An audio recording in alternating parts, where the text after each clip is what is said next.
ऐसा लगा अंत में बताइएगा जरूर। अरे बहू, चाय ले ले, उठ जा बेटा। अरे मम्मी रहने देती ना, मैं उठ तो रही थी। अरे कोई बात नहीं, खाने में क्या बनाना है वो बता दे। देख लो माँ, कुछ भी जो ये कहे बना लेते हैं।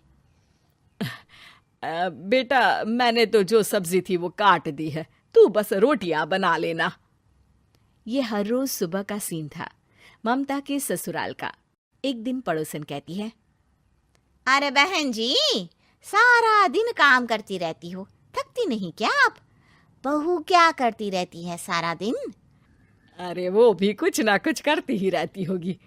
अब इतनी भी बूढ़ी तो नहीं हूं मैं जो बैठ जाऊं कि सामने काम पड़ा है और मैं बैठी रहूं। अरे लेकिन बहू की तो आदत खराब हो जाएगी जब सारा काम आप ही कर दोगी। अरे ठीक है ना, कम उम्र में हमारी भी शादी हुई थी। अब आजकल के पढ़ने लिखने वाले बच्चों को सारी जिम्मेदारी लेने में भी तो वक्त लगता है। बहू है तो क्या हुआ, मेरी बेटी की उम्र की ही है ना। एक उसे भी देख लो, चाय बनाने के सिवा आता ही क्या है। ममता से सारी बात करती है। हाँ, मम्मी जी ही ज्यादा काम करती हैं, इसमें कोई दो राय नहीं है। लेकिन मैं भी क्या करूं, ऑफिस और घर के बीच जो वक्त मिलता है उसी में काम कर लेते हैं, है ना। दिन बीत रहे थे। सास बहू के बीच की बॉन्डिंग अच्छी थी, लेकिन जब बहू माँ बनती है तो जो थोड़ा बहुत काम किया करती थी वो भी छोड़ देती है। बहू, ये ले, तेरे लिए बनाया है। इसको खाने से बच्चा और तू दोनों स्वस्थ रहेंगे। ठीक है माँ जी। माँ जी, वो बच्चे के लिए गद्दे जो सूख रहे हैं ना छत पर, जरा ले आइए ना। तभी वहां पति आ जाता है। अरे माँ रुको, मैं ले आता हूँ, तुम मेरा खाना लगा दो। माँ किचन में चली जाती है। पता है, बगल वाली डॉली है ना, वो लोग हमारी साइड के हैं। उसकी सास ने तो उसकी हड्डियों को मजबूत करने वाले लड्डू बनाए हैं। उसे भी बच्चा हुआ है ना। पता नहीं मम्मी जी क्या पानी सा उबाल कर दे देती है, मैं तो बस वही खा लेती हूँ। अरे तो तुम्हारे साइड बनता है तो तुम अपनी माँ से बोल दो, वो बना देंगी।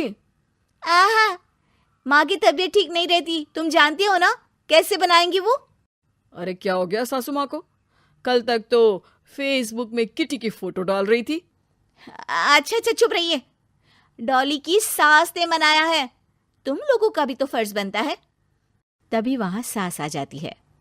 ये ले बहू, गर्म पानी की बोतल, गर्म पानी पीने से पेट अंदर हो जाएगा। नहीं नहीं माँ जी, गर्म पानी पीने से प्यास नहीं बुझती। अरे पी लेना बेटा। वो बगल वाली डॉली को तो जानती है ना, जो तुम लोगों के साइड की है। तेरे साथ ही उसका भी बच्चा हुआ था। बेचारे का कोई ख्याल रखने वाला नहीं, सारा काम करती है और रात में बस एक लड्डू खाकर सो जाती है। पेट तो लटक ही गया है और बच्चा तो कितना कमजोर सा है उसका।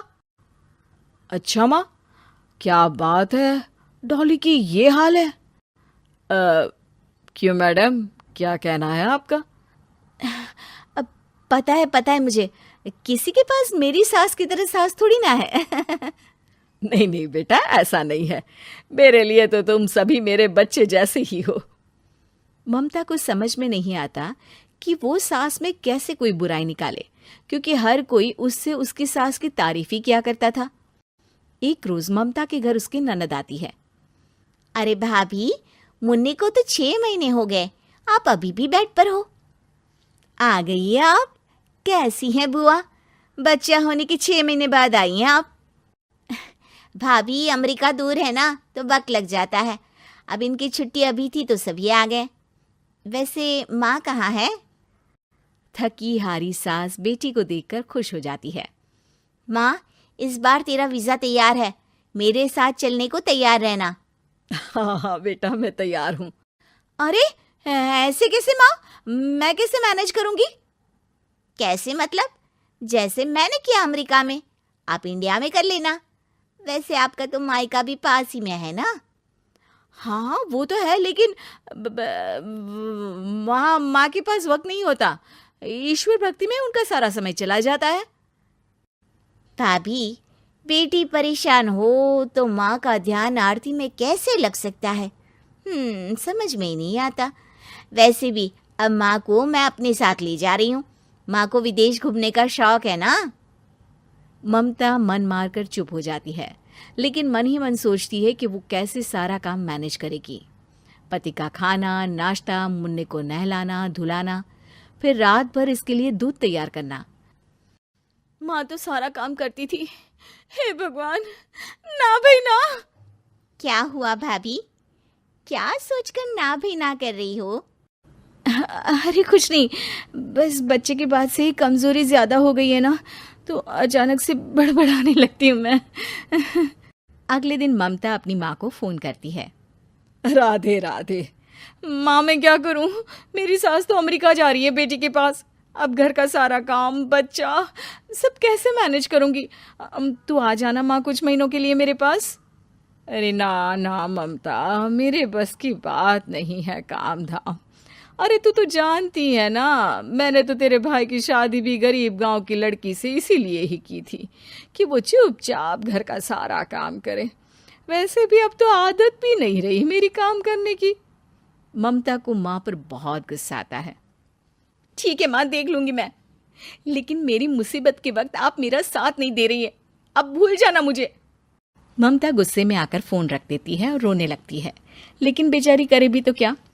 अब सास और ननद दोनों घर का काम करते, नेहा आराम करती, लेकिन अब आराम में भी उसे चिंता रहती। और फिर वो दिन भी आ जाता है जब ननद का जाने का वक्त आ जाता है। भाभी मैं जा रही हूँ, अपना और मुन्ने का ख्याल रखना। ममता सास को देखती है और गले लगकर रोने लगती है। माँ जल्दी आ जाना। सास मुस्कुराकर कहती है, कहाँ से ममता, मैं कहीं नहीं जा रही। मैंने देखा कि मेरे जाने की बात से ही तू परेशान हो गई थी, इसीलिए मैंने अपना जाना कैंसिल कर दिया है। तू चिंता ना कर, मैं तेरे साथ ही रहूंगी। ममता को अपनी माँ की बात याद आती है कि कैसे उसके कहने पर भी ममता की परेशानी को समझने की बजाय उसने मना कर दिया, जबकि सास ने बिना कुछ कहे बहू की समस्या पढ़ ली। हाँ माँ, हम सब साथ चलेंगे बाद में दीदी के घर अमेरिका। आज से आप रानी बनकर रहना और मुन्ने को देखना। मैं समझ चुकी हूँ कि मेरा फर्ज क्या है।